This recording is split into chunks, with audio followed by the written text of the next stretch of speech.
Y tuvimos la primera reunión donde éramos aproximadamente 30 economistas compañeros discutiendo cómo tenía que ser el formato, cómo tenía que ser el espacio. Y así empezamos a avanzar. La primera discusión que tuvimos es el tema del nombre que le íbamos a poner. Y empezamos a discutir el nombre y gracias a otro compañero economista también, Arnaldo Bocco, quedó Economía Política para la Argentina, EPA. Y así fuimos empezando. Creamos un mailing interno donde cada compañero economista mandaba el material que se iba haciendo, y lo iba socializando con el resto de los economistas. Tuvimos la primera reunión acá, me acuerdo abajo, donde conformamos la página de EPA para empezar a subir los distintos materiales que los economistas iban haciendo. Tenemos un grupo de programadores donde además de subir el material que se va haciendo lo empiezan a viralizar por las redes sociales, porque el objetivo principal es que el material que hagan los economistas no solo le lleguen a los economistas sino a la gente en general, porque estábamos entendiendo que en esta etapa el pueblo argentino, los trabajadores iban a necesitar la palabra de los economistas para explicar qué estaba pasando en términos económicos. Y así fuimos creciendo. Tuvimos una segunda reunión donde nos juntamos en ATE, también gracias a otro economista, Maximiliano Uller, que forma parte del espacio, donde empezamos a discutir una caracterización del modelo económico macrista, porque lo que queríamos sacar es una solicitada explicando de nuestra perspectiva qué era lo que estaba pasando en términos económicos. Y llegamos a un primer borrador, pero que obviamente al principio no nos pusimos muy de acuerdo, así que tuvimos que hacer otra reunión que también le hicimos acá un sábado, donde estuvimos discutiendo 4 horas. Llegó el primer documento de EPA, que es de 7, 8 carillas, tocando todos los temas de economía actual: inflación, actividad económica, industria, pyme, agro, economías regionales, ¿sí? Tratando de sintetizar en un documento de 7 carillas lo que nosotros creemos que es el modelo económico macrista, y obviamente haciendo un contrapunto con el modelo económico anterior. Ya somos 260 economistas los que están en EPA, los que participamos activamente de EPA. Y esa solicitada la pudimos sacar en tiempo argentino, hace un mes atrás, un domingo, con la firma de 220 economistas que adherían a ese documento.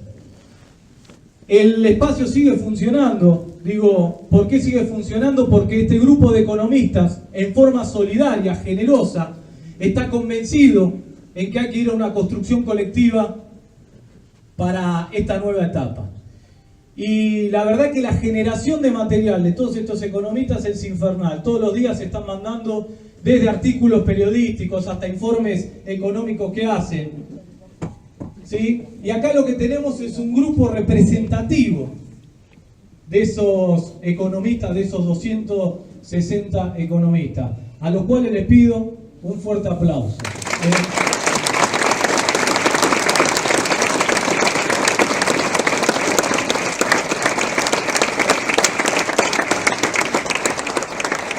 La verdad que son la calidad humana, el compromiso de estos compañeros es invalorable, ¿sí? Por eso nos sentimos muy contentos y confiados a la hora de participar en un grupo así. Y queríamos hacer, después de la publicación de ese primer documento de EPA, obviamente después vamos a tratar de hacer un segundo documento, porque la economía macrista obviamente nos da para hacer un documento por día. Pero lo que queríamos hacer es una presentación de ese primer documento, y por eso lo quisimos hacer acá, en APSE. ¿Por qué? Porque el documento fue generado y cerrado en esta casa, en esta asociación. Así que también les pedimos un fuerte aplauso a los compañeros de la asociación que amablemente nos prestan ese lugar. Por eso al primero que le queremos dar la palabra es al compañero Carlos, ¿sí?, de la asociación, para que nos dé una bienvenida a esta casa, ¿sí?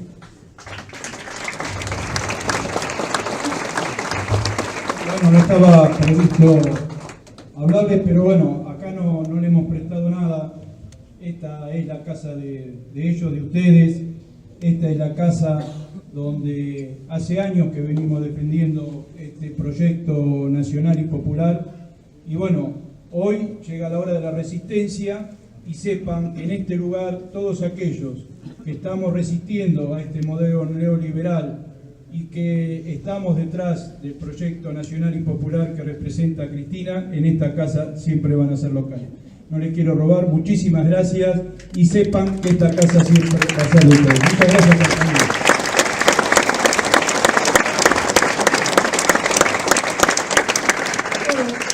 Y la idea es rápidamente hacer una síntesis del documento, pero no obviamente hablando yo, sino dándole la palabra a algunos de los economistas que están acá sentados y que participaron muy activamente en la redacción de ese primer documento de EPA. Vamos a empezar por un tema importante, que es la inflación. El compañero Prat Gay había prometido que para este año iba a haber una inflación de ¿cuánto? Del 25%. ¿Sí? Bueno, Prat Gay había prometido una inflación del 25%. Le vamos a dar la palabra al compañero Demian Panillo para que nos explique a ver si Prat Gay le pegó y vamos a tener una inflación del 25% o no.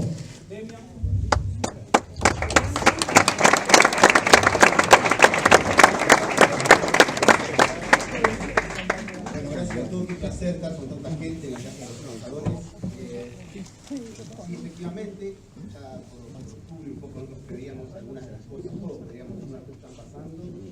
Sin embargo, a fuerza de mentiras, ¿no? Como el 25% de inflación a fin de año, a fuerza de cierta coacción, con los retiros masivos, violentos, injustificados, con el vale todo como mensaje para el sector privado para que también hiciese lo mismo en los meses posteriores. Un poco el gobierno forzó a buena parte de las correlaciones de fuerza, por supuesto, luego de una elección, forzó a que una parte de los trabajadores tuviesen que negociar salarios en torno a esa supuesta verdad, a esa esperanza que se había planteado de que pese a tener una devaluación del 50%, de sacar las retenciones, de eliminar completamente el programa de precios cuidados, de control del estado del aparato productivo, igual ellos iban a poder lograr una inflación del 20, 25, porque Prat Gay dijo 25, pero Macri a la semana dijo que eso era medio mucho, que le parecía que iba a ser 20, ustedes recuerdan. Y que el control de la inflación junto con la pobreza cero eran los dos grandes objetivos de política económica de este gobierno. Los dos grandes objetivos de política económica de este gobierno.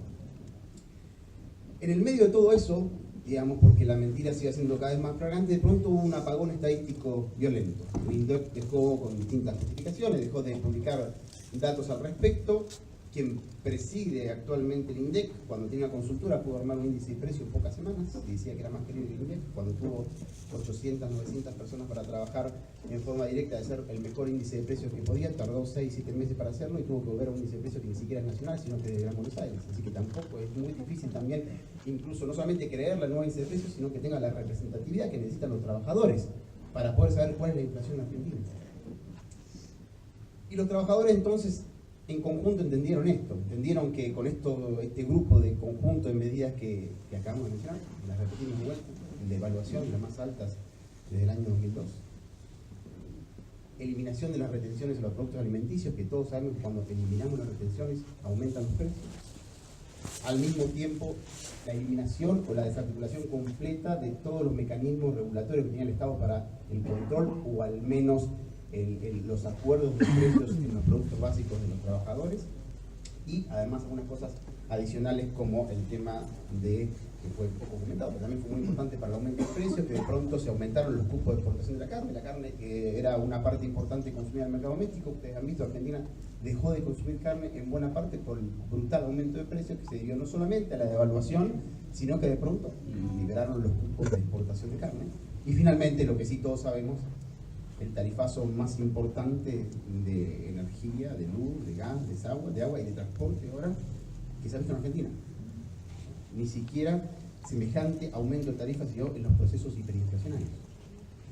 Todo eso estaba dando una inflación que era mucho más alta que la que sabíamos, que no sabíamos cuánto. Y empezaron a florecer. Incluso aquí hay muchos compañeros que han formado excelentes equipos de investigación y que tenían que salir a decirle a nuestra base social digamos, de pertenencia, cuál era la inflación que tenía, y aparecieron 1, 2, 3, 4, y hoy sabemos, independientemente de cuál sea la medición, porque la verdad que están bastante conjugadas al respecto, y sin tener que recurrir a las consultoras privadas que de pronto, muchas de ellas, cuando Macri empezó a ser presidente, empezaron a tener menos inflación que con el kirchnerismo, incluso algunos de sectores populares llamaban llamativamente la atención. Empezó a ver que la inflación subía y subía. Y hoy estamos en torno al 46% de inflación interanual, 46%. En promedio los trabajadores han perdido entre 10 y 12 puntos de poder adquisitivo, pero lo más importante de todo esto es que cuando nosotros analizamos la desagregación de esa inflación para distintas capas sociales, tenemos una cosa que es espeluznante y que contrasta completamente con el proceso de aumento de precios que también había durante el kirchnerismo. En las dos etapas había inflación, ahora bastante más. Pero durante los últimos años del kirchnerismo, sobre todo, lo que había es lo que los economistas llamamos inflación de transables, de no transables, inflación de servicios, por lo que llamamos puja distributiva, aumento de salario, aumento de precios. ¿Quiénes son los que consumen más servicios? Los sectores de altos ingresos, la clase media alta y los ricos. ¿Cuál es el tipo de inflación que está explicando hoy la disparada inflacionaria brutal que se ve en Argentina? Los bienes que llamamos transables, alimentos, combustibles, las cosas que consumen ¿quiénes? Los sectores populares. Esas cosas están mayoritariamente en el patrón de consumo de los sectores populares. Entonces, ¿qué encontramos? Encontramos que ese promedio de 46 en verdad no es muy representativo, porque lo que vemos es que, por ejemplo, para los trabajadores, el 10% de los trabajadores más pobres, la inflación interanual hoy es del 53%. ¿Repetimos? 53%. Datos que han sido revalidados incluso por el Instituto de Estadística de los Trabajadores. ¿Cuál es la inflación para los sectores más ricos?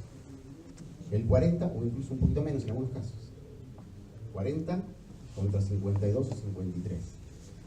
A los ricos además le devuelven ganancias, etcétera, y a los pobres le dicen que no le devuelven el IVA, no se lo devuelven, es un puntito, no sirve para nada, y la asignación por hijo, por ejemplo, aumenta interanual 30%. O sea, mientras que en promedio para el conjunto de los trabajadores el proceso inflacionario ha significado una pérdida del poder adquisitivo de 10 puntos porcentuales, algo que no se veía desde 2002, para los sectores más populares han perdido el 20% del poder adquisitivo. Es decir, si antes podían consumir 4 pizzas en el lenguaje de Pratt Gay, ahora pueden comer 3, si es que pueden hacerlo. Realmente, si hay algo que ha sido muy interesante en la discusión en EPA, y en eso, y con esto quiero terminar para darle espacio al resto de los compañeros, y es muy importante, es que no solamente ha motivado tener 250 economistas, 30 equipos de investigación, un montón de personas trabajando, el portal con más cantidad de información para la discusión que hay en Argentina de economía, todo eso lo que ha generado es la motivación a comprender las cosas. Y entre las cosas que tenemos que comprender es que incluso si a partir de ahora fuese desacelerándose la inflación, que es lo que va a querer mostrar el gobierno, en ningún caso y en ninguna proyección, y no va a pasar porque todos más o menos tienen los mismos datos, va a terminar el año 2016 con menos del 40% de inflación interanual para el conjunto de los trabajadores y con menos del 48-47% de inflación para los sectores más pobres. Y entonces, para cerrar, y estando aquí en la Casa de los Trabajadores, lo que seguramente estamos convencidos quienes participamos en EPA que va a suceder es que los trabajadores van a empezar a ver estas cosas fuertemente y encontrar la forma para que sus representados a fin de año sepan que lo están defendiendo y que vamos a ir a pelear por esos 15 puntos que se han perdido, 15 o 20 puntos que se han perdido para el conjunto de los trabajadores y sobre todo para los más débiles. Muchas gracias.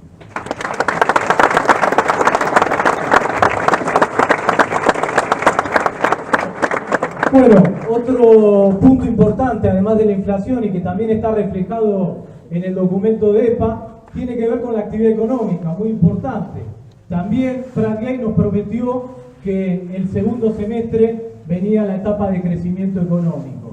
Y ya se inició el segundo semestre y la realidad es que no se observa ningún crecimiento económico.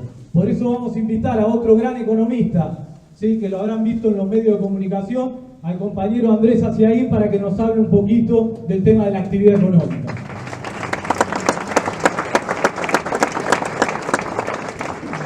Hola. Bueno, buenas noches. Antes que nada agradecer a Santiago, a todos los colegas y compañeros y a todos ustedes por estar presentes. Bueno, a mí me tocó hablar de la actividad económica. Me gustaría introducirlo planteando un poco el porqué, yo creo, del error de diagnóstico. Me parece que el equipo de Cambiemos con Mauricio Macri a la cabeza, pensaba que con estas políticas de shock, que muy bien describió Demian y Santiago anteriormente, iba a dar una señal clara, podemos decir, a los grupos empresariales locales e internacionales, y que esta señal clara de que en Argentina había un cambio drástico de modelo iba a traer fuertes inversiones que iban a generar después un boom de la economía y legitimar por ahí socialmente en un mediano plazo, bueno, las políticas impopulares que se tomaron de entrada, ¿no? Una vez hecho el trabajo sucio, en palabras de Pratt Gay, esto iba a vigorizar la economía. Bueno, esta visión, nosotros los que estamos del otro lado, podemos decir, del pensamiento económico, sabemos que a los empresarios les puede caer muy bien el gobierno de Cambiemos, puede decir, mirá Macri, qué bien, cómo hace las políticas que hay que hacer de acuerdo a su visión ideológica, pero que cuando van a decidir una inversión y van a ver más que nada cómo andan las ventas y cómo anda la producción, ¿no? Y justamente estas políticas de shock, esta señal para los mercados, lo que han producido es un deterioro muy grande en el poder de compra de la gente, porque como dijo muy bien Demian, los ingresos de la población estuvieron 10, 15, 20 puntos abajo de la evolución de los precios. Y cuando pasa eso, la gente compra menos, hay menos poder de consumo, los empresarios venden menos, y cuando venden menos, producen menos, se pierde empleo y no aparecen las famosas inversiones. Y lo que tenemos es lejos de un boom de crecimiento atraído por un shock de confianza, como decía la publicidad, podemos decir, de la campaña de parte del equipo de Cambiemos. Tenemos esta realidad que, bueno, caracterizamos de depreflación, en el sentido de que hay una depresión económica con aceleración de la inflación. En la Argentina muchas veces se dice, hay que optar, o suben los precios y hay cierta actividad económica, o bajamos la actividad económica para bajar los precios, ¿no? Entonces uno dice, bueno, vamos a elegir entre uno y entre el otro. La disyuntiva, el trade-off, dicen los economistas, con siempre apegados al idioma madre, podemos decir, del imperio. Y lo que tenemos acá es que eligieron de las dos opciones la peor combinación. Cae la actividad económica y se aceleran los precios. En la actualidad tenemos la industria, la construcción, un gran parte de las producciones agropecuarias, salvo podemos decir los commodities de exportación y recientemente también cierto estoqueo de soja, cayendo fuertemente, ¿no? Más allá de que el INDEC le dio un crecimiento por reducción de subsidios, porque caían todos los sectores productivos de bienes y creció la enseñanza, creció la educación, la salud y los impuestos, y por eso dio cierto crecimiento, una cosa también para analizar en términos de estadística. Pero lo que muestran los indicadores es que en el caso de la construcción la caída creo que es la más grande desde el año 2002, se han perdido casi 60.000 puestos de trabajo, se ha desarticulado la obra pública, se ha frenado el procrear, la construcción es proveedora, es demandante de un montón de insumos que ha pegado en las industrias metálicas básicas, en la industria de materiales. Aparte, el salario de un trabajador de la construcción es el que dinamiza los comercios y las ventas en los barrios populares y en las distintas regiones del país. Hoy tenemos que esto impacta principalmente en las zonas menos favorecidas del país.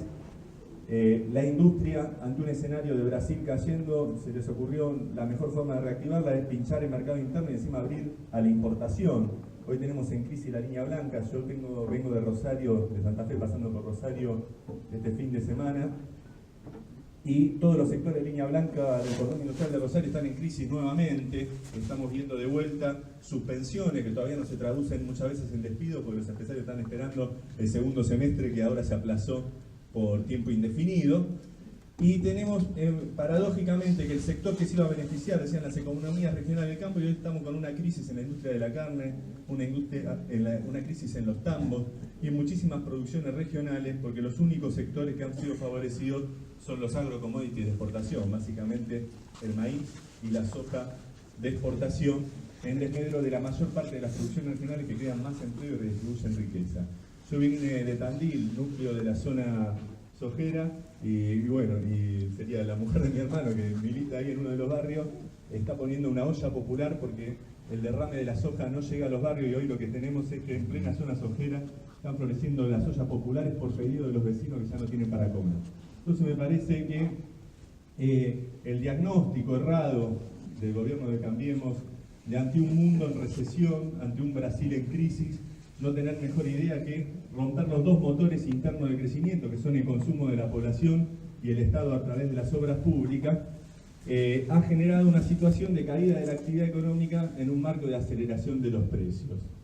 Este contexto obviamente me parece que va a poner una encrucijada al actual gobierno y hay varias divisiones, podemos decir, entre la clase dominante de cómo se sigue hacia adelante, ¿no? Una de las fracciones, lo que está proponiendo hoy en día, es aprovechar el endeudamiento para tratar de sostener un dólar barato y generar lo que muchas veces denominamos populismo financiero, ¿no? La política de la plata dulce de Martínez de Oz o de los primeros años de la combatividad para llegar con algo a las elecciones. Otros sectores van por el redoble del ajuste, pidiendo que se convaliden los aumentos de tarifa y una nueva suba del dólar. Veremos cómo se resuelve esta puja entre los sectores que apoyan hoy día a la Alianza Cambiemos, pero sabemos que en el largo plazo una u otras opciones a los sectores del trabajo de la Argentina no les son favorables. No hay soluciones mágicas, no hay lluvia de dólares, no hay una política de redistribución de ingresos que después va a derramar desde los más ricos a los más pobres. La Argentina lo que tiene que hacer es poner a trabajar a los 40 millones para relanzar la producción y defender lo que es la capacidad productiva del país para salir adelante. No hay magia, hay trabajo. Los que nunca trabajaron nos venden soluciones mágicas y lo que tenemos es la realidad actual. Caída de la actividad económica y desempleo de muchos compatriotas. Muchas gracias.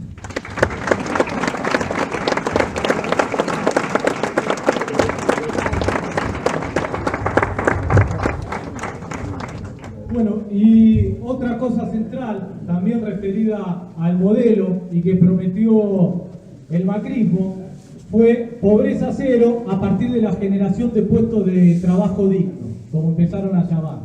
Por eso una parte del documento de EPA toca el tema del desempleo. Y ahí vamos a invitar a otro gran economista que tiene también un centro que viene haciendo una estadística de desempleo, que es el CEPA, que viene publicando estadísticas del desempleo a partir de la recolección de datos de cámaras, de sindicatos, y nos va a explicar el economista Hernán Lecher qué está pasando con el desempleo en el modelo económico de Macri.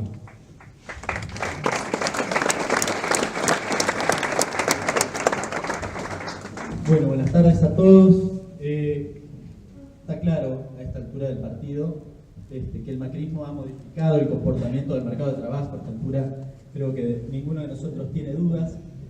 Desde el 10 de diciembre el macrismo tuvo distintas formas, mecanismos, políticas para tratar particularmente este tema. Primero, lo decía Demian, a colación del índice de precios, bueno, en lo que tiene que ver con el desempleo, con la desocupación, con el empleo en general, con la destrucción de puestos de trabajo, lo primero que hicieron fue discontinuar las estadísticas.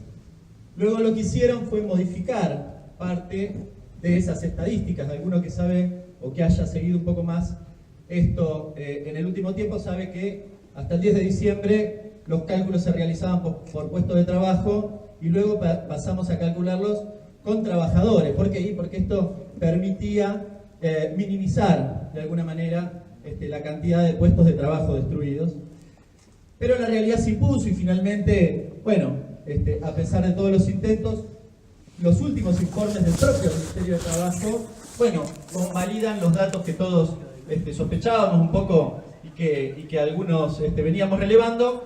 El CIPA, en el último informe, además, da por tierra una cosa que también el macrismo había repetido y que aún hoy sigue repitiendo a contramano de lo que ellos mismos publican, que es que en los últimos años del kirchnerismo no se habían generado puestos de trabajo. Cualquiera puede entrar a la página del Ministerio de Trabajo, bajar el informe y certificar efectivamente que no fue así, tal como siguen repitiendo.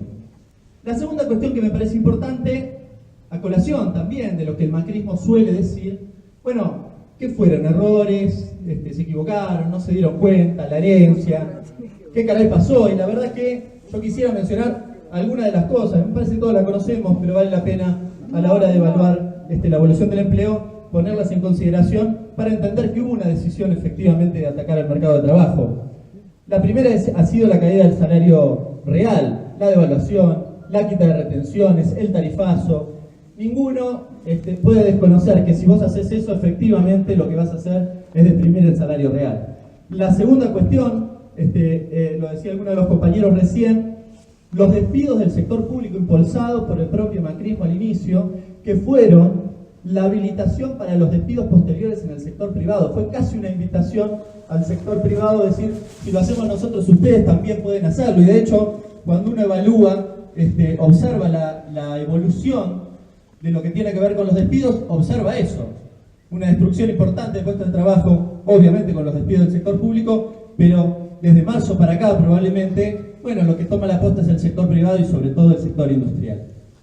Y la tercera cuestión es la resistencia del macrismo a lo que fue la ley antidespidos, que además intentaron reemplazar con un acuerdo que no solo no se cumplió bajo ninguna circunstancia, sino que algunos casos, se me ocurre Alpargatas, por ejemplo, directamente firmaron ese acuerdo, hicieron todo lo contrario en los días subsiguientes.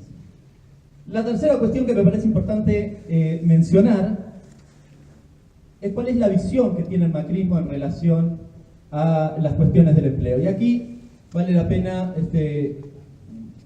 hacer referencia a dos cuestiones. Por un lado, ustedes recordarán cuando Alfonso Pratay mencionó, creo que había sido por diciembre o enero, que el sindicalismo iba a tener que decidir si iba por salarios o si iba a defender el empleo.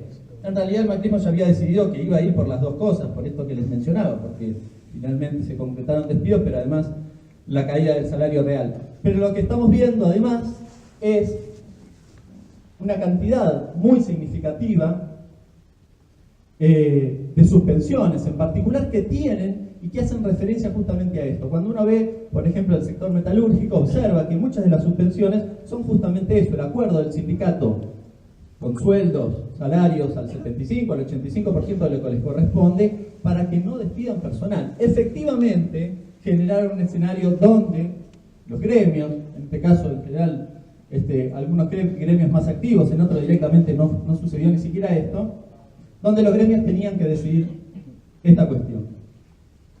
Y la segunda cosa que me parece importante, sin pretender hacer futurología, pero me parece que es el rumbo que pretenden marcar, muchos de ustedes también habrán leído la editorial del diario La Nación de hace unos 10 días atrás, que casualmente retoma en parte el propio presidente de La Nación y el jefe de gabinete Peña, a colación de cuál es el camino que debe recorrer el mercado de trabajo y el ajuste básicamente que plantean. Y acá hay cosas que realmente llaman la atención, sorprenden, algunas no tanto, cuando uno observa todo el detalle que tiene que ver con la flexibilización laboral de los 90, bueno, es una película que ya conocimos, así el propio Macri ya ha avanzado en este sentido, la ley del primer empleo es claramente una expresión de esto, pero van un poco más allá y plantean, entre otras cosas, el fin de la negociación por rama, es decir, arreglate vos en tu empresa, fíjate cómo haces, estamos en una casa de trabajadores, saben de lo que estoy hablando, fíjense, y si tu empresa no te puede pagar, y bueno, arreglarás o vos no tenés poder para negociar la negociación que sea lo que sea. Cuando uno observa, esto no es de la Argentina, en Brasil están votando, lo han postergado por las elecciones de medio término, están votando probablemente en octubre una ley que dice que los acuerdos dentro de la empresa o de la empresa con los empleados de su propia empresa vale más que las propias leyes laborales que hayan votado en las cámaras de diputados y senadores. La otra cosa que han planteado allí es el fin de la indemnización, con un dato que a mí me pareció, la verdad que cuando lo leí dije, esto es la etapa superior de la década de los 90. Plantea además que es necesario, que sugiere, que en realidad se conforme un fondo con aportes, contribuciones de los trabajadores y de los empleadores, y dice que si ese fondo no se utiliza, entonces tendría que ser cuentas de capitalización individual, que lógicamente están imaginando no ya hacer negocio financiero con el dinero del sistema previsional clásico, que es lo que uno hubiese pensado a prima facie, no. Directamente armar un nuevo fondo por si te despiden y mientras tanto, bueno, hacemos negocio financiero con ese fondo. La verdad que, como imaginarán, el futuro, lamentablemente para los trabajadores, con este modelo económico no tiene demasiado destino. Claramente es un modelo que pretende un costo laboral a la baja constantemente, que cierra con persecución este mes, en el mes de julio en realidad, hemos visto lo que pasó en Jujuy, a colación de Ledesma, y que en definitiva lo podíamos mencionar como aquella frase también de Michetti que decía, bueno, en realidad estamos en un túnel y al fondo está la luz, y la verdad que uno le da la impresión con estos datos, con estos guarismos, que el túnel es para algunos nomás, y a otros, bueno, han tomado la autopista del costado. Permítanme una última digresión que no tiene tanto que ver con esto, pero aprovecho para hacerla.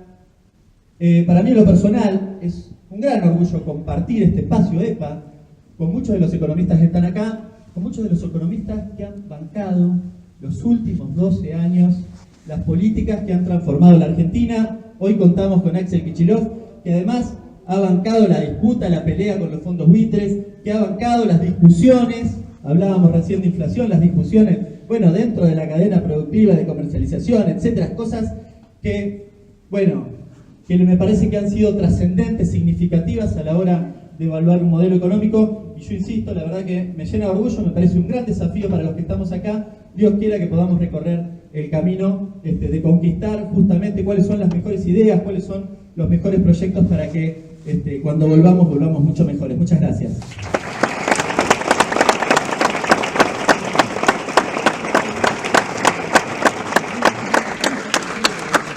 Bueno, otra de las dos grandes frases del macrismo, una es que la Argentina tiene que ser el supermercado del mundo.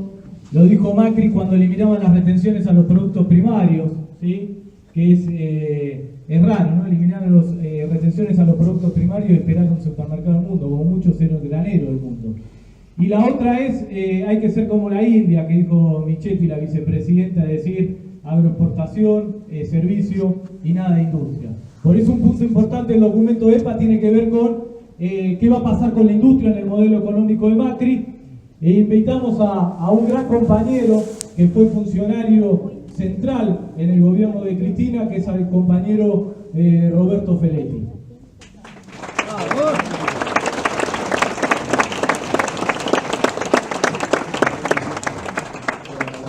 Buenas tardes a todos y todas. Agradezco a los trabajadores de Luz y Fuerza, el personal superior, por la casa, por la hospitalidad.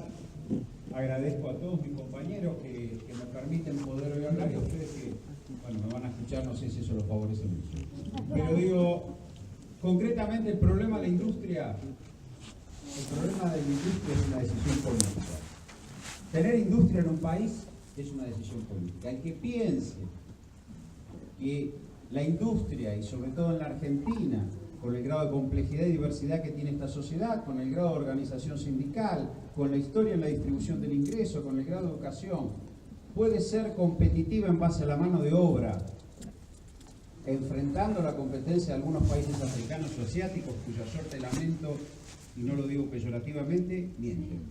Digo, lo primero que tenemos que pensar es que tener industria es una decisión política.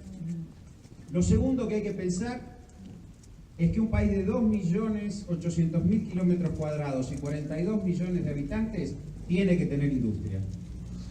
No existe sustentablemente el modelo de agronegocios y finanzas que nos están proponiendo. El desindustrializar es la opción para disciplinar a la sociedad y sobre todo a los trabajadores. Digo, esto hay que tenerlo muy claro. Esto hay que ser claro. Digo, no podemos permitir otra oleada desindustrializadora sobre la base de la competitividad. Y además voy a decir por qué miente, porque durante nuestro gobierno, producto de una adecuada inserción en el mundo y sobre todo una adecuada inserción regional, Argentina pudo exportar industria con salarios bien pagos. Y esto es un orgullo para la Argentina. No es cierto que tenemos que hambrear a los trabajadores para exportar industria. Esto fue una gran mentira. A partir del no al ALCA y el acuerdo, sobre todo entre Néstor y Lula, seguido después, Argentina encontró en Sudamérica un mercado regional que antes no tenía y que le dio a la industria la escala que antes no tenía.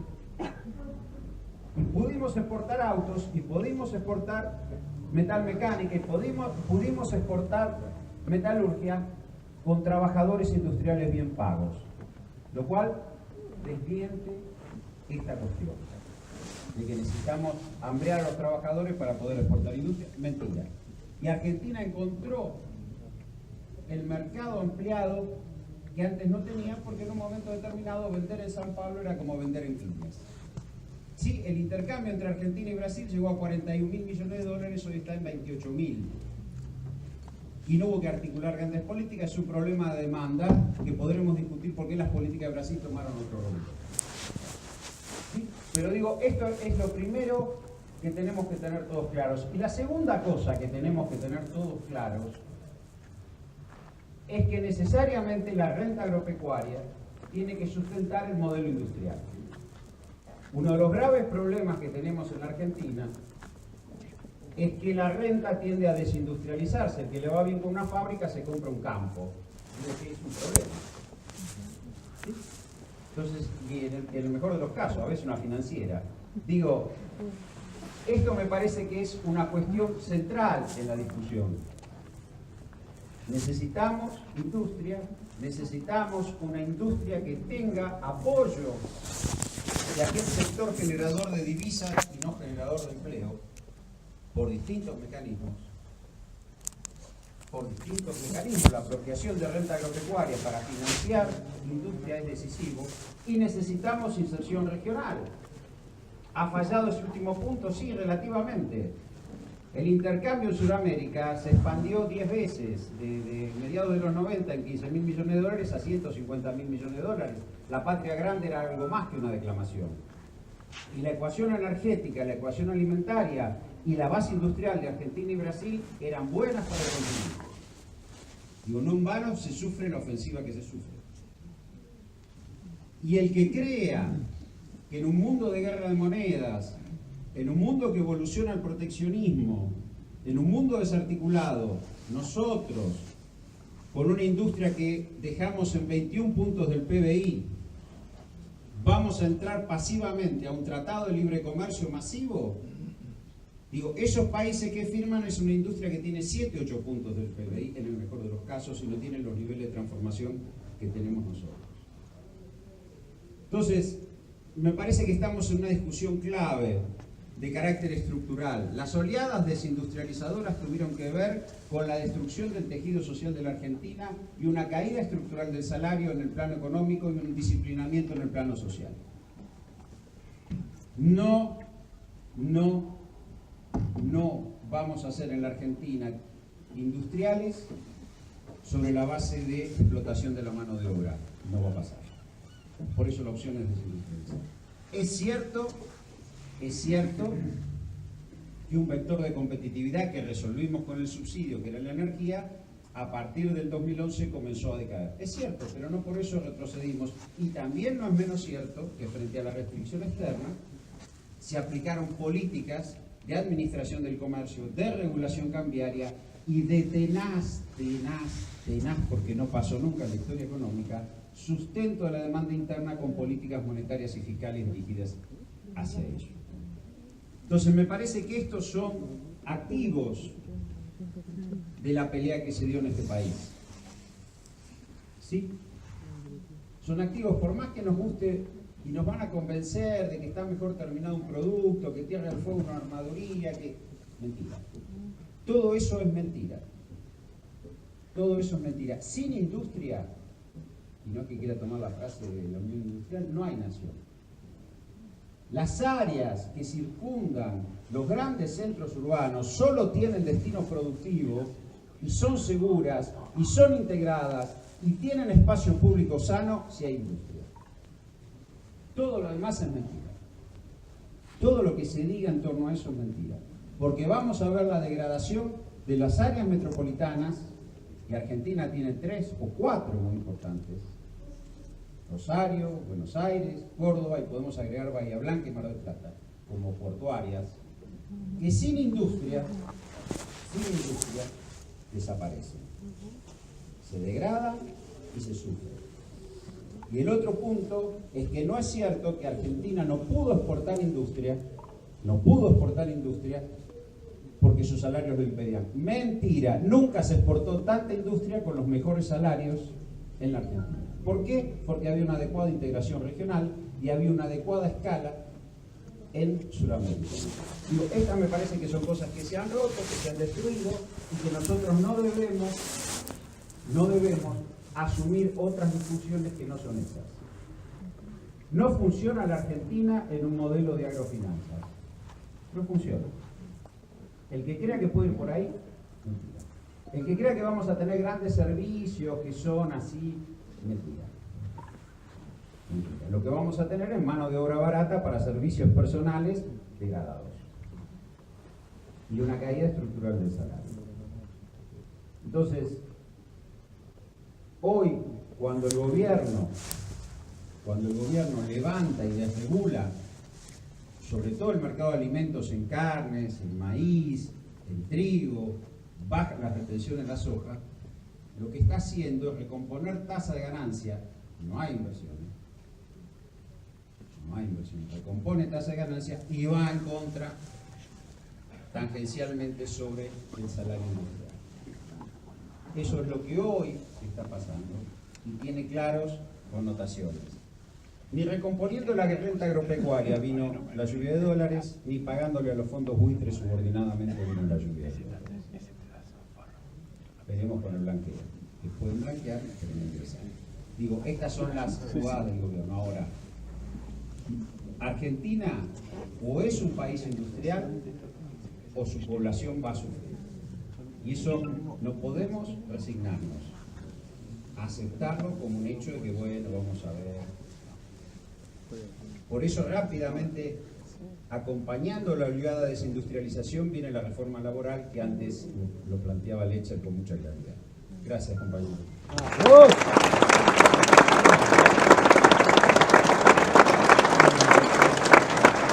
Bueno, un tema central tiene que ver con algo que nos volvieron locos, que es el nivel de reservas, el tipo de cambio, el famoso cepo, es decir, la política monetaria y cambiaria. ¿Y quién mejor de desarticular lo que está haciendo en términos de política monetaria y cambiaria el gobierno de Macri que nuestro último presidente del Banco Central, el compañero Alejandro Banoli?